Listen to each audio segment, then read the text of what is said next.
नमस्कार, मैं डॉक्टर अमिता तेलंग। आज यहाँ ई वेस्ट चैलेंजेस एंड मैनेजमेंट विषय पर डिस्कस करने जा रही हूँ। सबसे पहले हम देखेंगे इंडस्ट्रियल रिवॉल्यूशन। इंडस्ट्रियल रिवॉल्यूशन की शुरुआत हुई 1784, जिसे मैकेनाइजेशन न कहा गया। 1870s electrification, 1969 automation and 2011 year हमारा रहा जिसे हमने कहा डिजिटाइजेशन। ये चार अलग अलग इंडस्ट्रियल रिवॉल्यूशन की स्टेजेस हैं। इसका मतलब ये हुआ कि आज हम फोर्थ इंडस्ट्रियल रिवॉल्यूशन में एंटर कर चुके हैं। वर्ल्ड इकोनॉमिक फोरम कहता है कि आज हम फोर्थ इंडस्ट्रियल रिवॉल्यूशन में हैं, जिसमें मैन्युफैक्चरिंग सेक्टर में पूरी तरीके से डिजिटाइजेशन हो चुका है। Fourth industrial revolution artificial intelligence, robotics, AI, internet of things, web 3, blockchain, 3D printing, genetic engineering, quantum computing और ऐसी कई टेक्नोलॉजी का कॉम्बिनेशन है।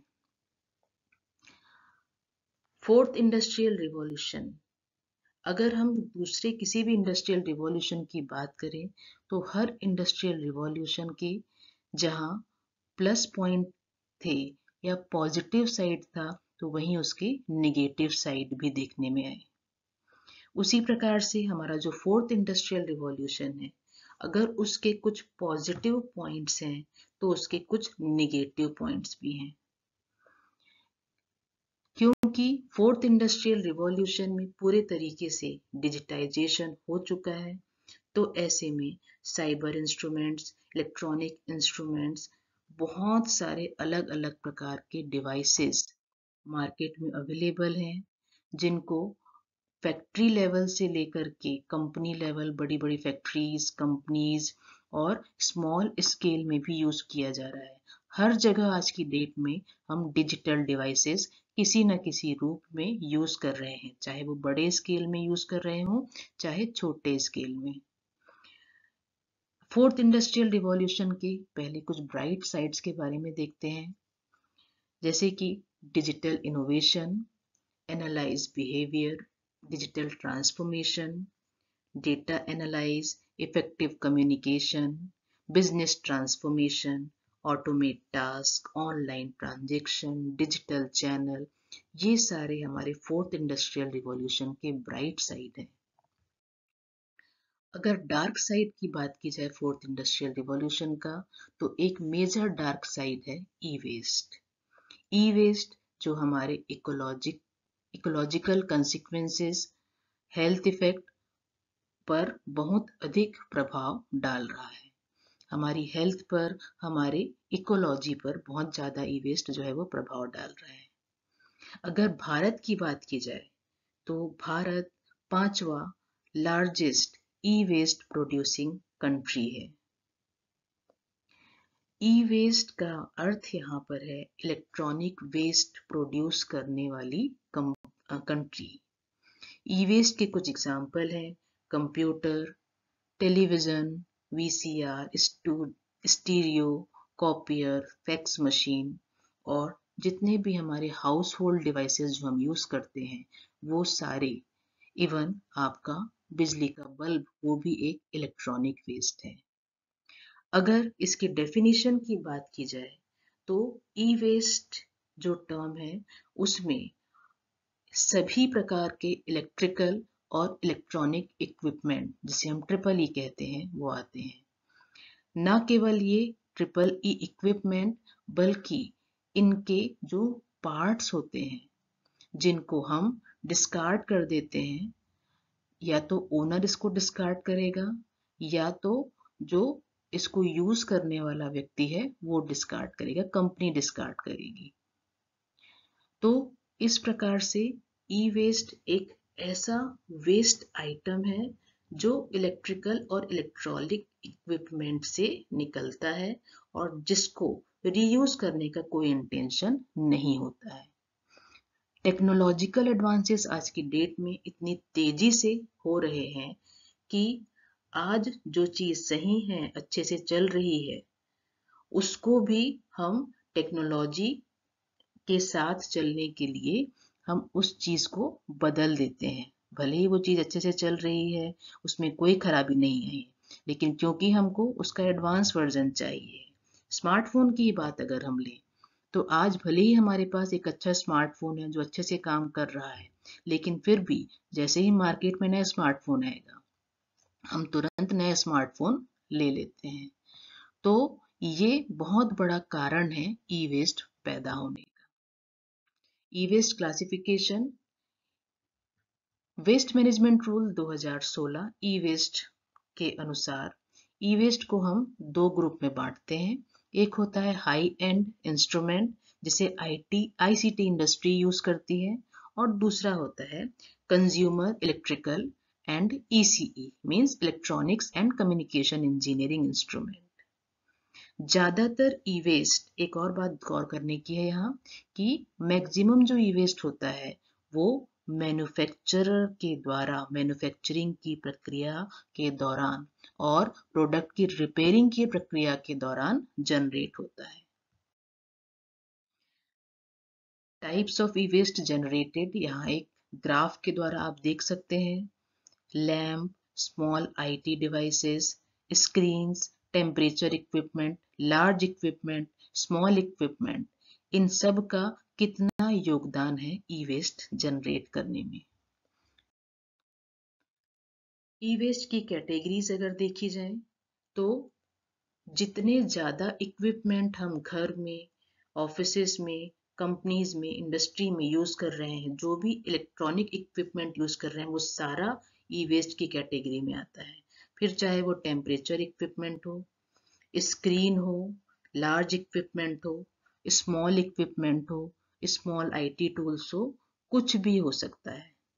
इलेक्ट्रॉनिक स्क्रैप जो निकलता है, जैसे कि सीपीयू, कंप्यूटर, जो आपका मदरबोर्ड होता है, चिप होता है, ये सारे हर प्रकार के electronic equipment, computer equipment, household utilities या small IT and telecom equipment, जैसे कि mobile phone, GPS instrument, vacuum cleaner, ये सब जितना भी हम सुन रहे हैं, देख रहे हैं, यूज कर रहे हैं, ये सारा ई वेस्ट जनरेट करता है। यहाँ पर एक ग्राफ में आप देख सकते हो कि ई वेस्ट जनरेट करने वाली कंट्रीज किस प्रकार से ई वेस्ट जनरेट कर रही हैं। खास करके जो विकसित देश हैं, वहां पर ई वेस्ट बहुत ज्यादा मात्रा में जनरेट होता है। वो अपने ई वेस्ट को जो विकासशील देश हैं या जो पिछड़े देश हैं, वहां पर डंप करते हैं, भेज देते हैं।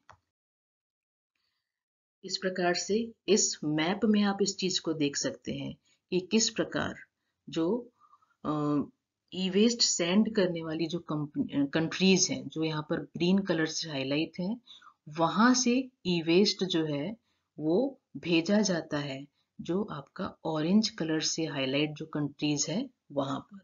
इंडिया भी इन्हीं कंट्रीज में से एक है, जहां विदेशों से ई वेस्ट जो है वो भेजा जाता है। और यहाँ क्योंकि ई वेस्ट इन कंट्रीज में आता है, तो ये कंट्रीज इस ई वेस्ट को मैनेज करने का काम करती हैं। लेकिन ये एक अनऑर्गेनाइज्ड सेक्टर है। इसका किसी भी प्रकार से कोई ऑर्गेनाइज रूल नहीं है, कोई ऑर्गेनाइज और सेफ तरीका नहीं है ई वेस्ट मैनेजमेंट करने का, जिससे दिन प्रतिदिन ये एक बहुत बड़ी समस्या बनता जा रहा है। अब ई वेस्ट से होने वाले कुछ हैजार्डस बीमारियां, ई वेस्ट में जो हैजार्डस सब्सटेंस होते हैं, उससे किस किस प्रकार की बीमारियां और तकलीफ आगे चल करके हमें हो सकती है, वो देख लेते हैं।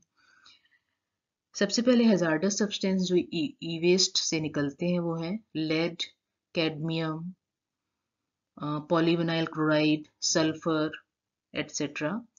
इसमें से लेड निकलता है सीआरटी मॉनिटर, एसिड बैटरीज से। कैडमियम निकलता है आपकी जो बैटरीज होती हैं उनसे। पॉलीविनाइल क्लोराइड जो होता है वो आपके इलेक्ट्रॉनिक जो केबल्स होते हैं वहां से निकलता है। मर्क्यूरी होती है वो डोरबेल स्विचेस, फ्लोरोसेंट ट्यूब यहाँ से निकलता है। तो ये सब अलग अलग हैजार्डस सब्सटेंस एंड केमिकल्स हैं जो इस ई वेस्ट में पाए जाते हैं। अब इन हैजार्डस सब्सटेंस का ह्यूमन हेल्थ पर क्या असर पड़ता है, आप देख सकते हैं इस स्लाइड में।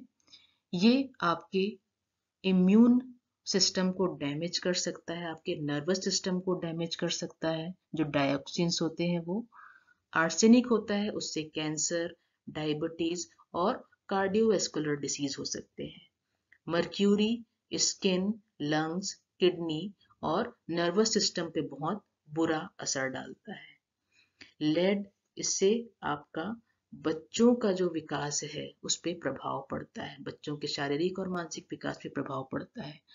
कॉपर आपके लंग्स और किडनी पे बहुत बुरा असर डालता है और कैडमियम आपकी हड्डियों को बहुत बुरे तरीके से प्रभावित करता है। अगर देखा जाए कि इन्वायरमेंट पे ये ई वेस्ट क्या बुरा असर डालते हैं, तो ई वेस्ट कभी भी जिस जगह पर डंप किया जा रहा है, अगर उसे मिट्टी में दबा दिया गया है तो वो उस जगह की सॉइल को डिट्रॉइट कर देगा।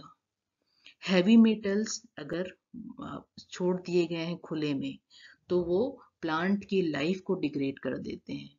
यदि आप समुद्र में या वाटर बॉडीज में, ग्राउंड वाटर में ई वेस्ट डंप करोगे तो किसी न किसी रूप में वो टॉक्सिन्स निकालेगा और पानी के माध्यम से हमारे शरीर तक पहुंचेगा। टॉक्सिक वाटर का यूज करके प्लांट, एनिमल और ह्यूमन बीइंग सभी की हेल्थ पर बहुत बुरा असर पड़ता है। यदि ई वेस्ट को खुले में जलाया जाए तो हाइड्रोकार्बन बनता है जिससे एयर पोल्यूशन होता है और इसके अलावा ग्रीन हाउस गैसेस इस पर बहुत बुरा प्रभाव डालता है।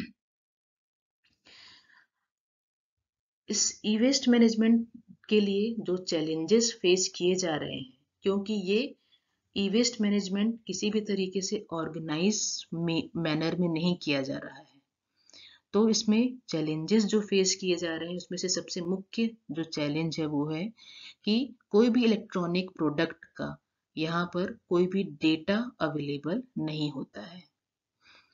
जितने भी WEEs हैं उनको उनके ट्रीटमेंट के लिए प्रॉपर टेक्नोलॉजी हमारे पास नहीं है। सेफ्टी और हेल्थ अवेयरनेस की कमी है। हमको ये नहीं पता है, लोगों के बीच अवेयरनेस नहीं है कि जो इलेक्ट्रॉनिक वेस्ट है वो कितना नुकसानदायक है हेल्थ के लिए, कितना नुकसानदायक है हमारे पर्यावरण के लिए। तो अवेयरनेस की बहुत ज़्यादा कमी है। प्रॉब्लम्स ये हैं कि जितने भी बायो एक्यूमुलेशंस होते हैं वो आपके हेल्थ को रिस्क में ला सकते हैं, इन्वायरमेंट को रिस्क में ला सकते हैं और इसका जो प्रिमिटिव ट्रीटमेंट बिना किसी प्रिकॉशन के किया जा रहा है वो कितना ज्यादा रिस्की है। अब इसके सॉल्यूशन की अगर बात की जाए तो ई वेस्ट मैनेजमेंट का एक सॉल्यूशन ये हो सकता है कि जब भी कोई प्रोडक्ट आप खरीदें तो उसको खरीदने से पहले आपको रिसर्च करना चाहिए। आपको उसकी लाइफ साइकिल को बढ़ाने के लिए पहले से ही मेजर्स जो दिए गए हैं उसको ट्राई करना चाहिए।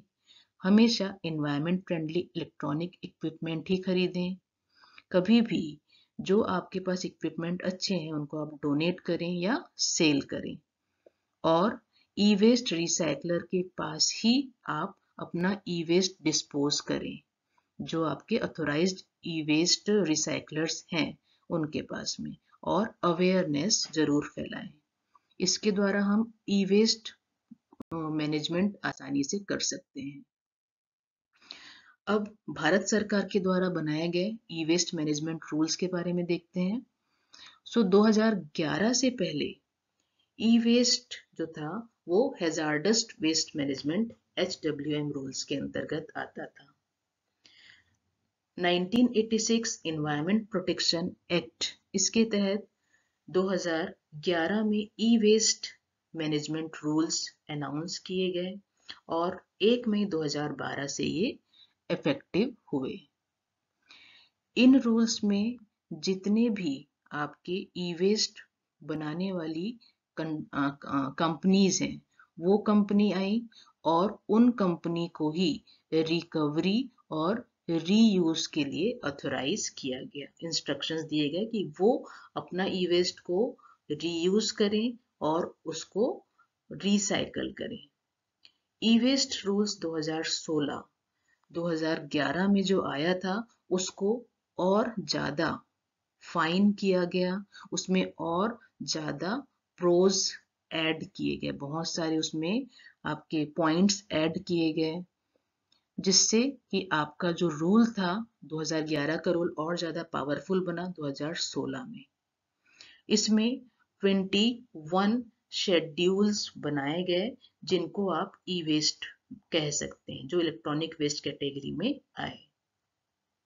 इसमें एक्सटेंडेड प्रोड्यूसर रिस्पॉन्सिबिलिटी ऐड की गई, डिपॉजिट फंड स्कीम लाई गई, पेनाल्टी फॉर वायोलेशन ये लाया गया, स्टेट गवर्नमेंट और लोकल बॉडीज को भी इसमें इंक्लूड किया गया। इससे लोगों में अवेयरनेस बढ़ी कि ई वेस्ट को सही तरीके से कैसे उसके प्रोड्यूसर तक पहुंचा जाए।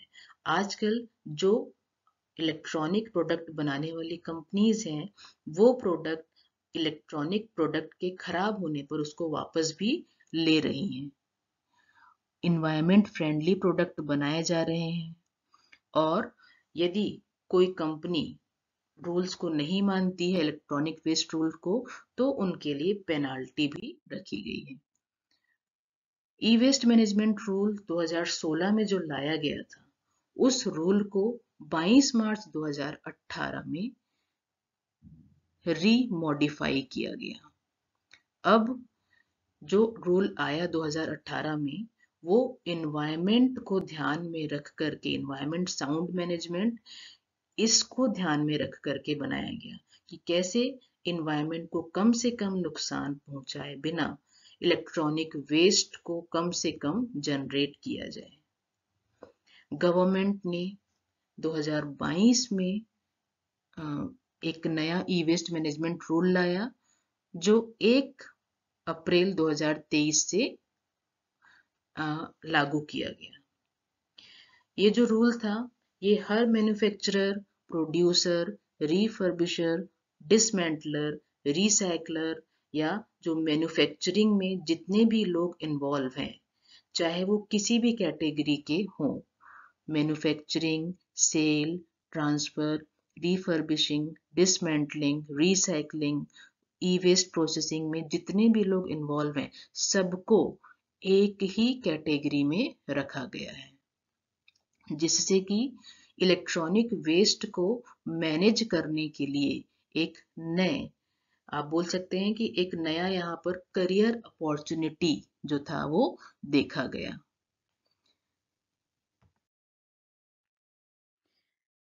ई वेस्ट मैनेजमेंट प्रोग्राम के 5 पिलर्स हम बोल सकते हैं।